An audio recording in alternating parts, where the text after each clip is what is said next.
సమస్యలు పరిష్కరించాలని న్యాయమైన డిమాండ్లు నెరవేర్చాలని కోరుతూ అంగన్వాడీలు కదం తొక్కారు.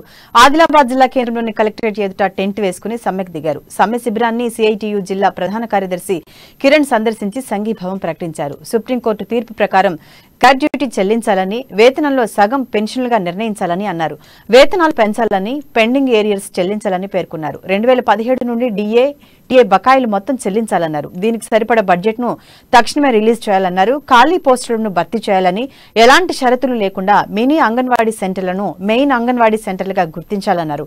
అలాగే రేషన్ బియ్యాన్ని శుభ్రపరిచిన వాహనంలోనే సరఫరా చేయాలని డిమాండ్ చేశారు. ప్రభుత్వ సంక్షేమ పథకాలను అమలు చేయాలన్నారు. ఐసీడీఎస్ లను నిర్వీర్యం చేసే ఆలోచనను మానుకోవాలని హెచ్చరించారు.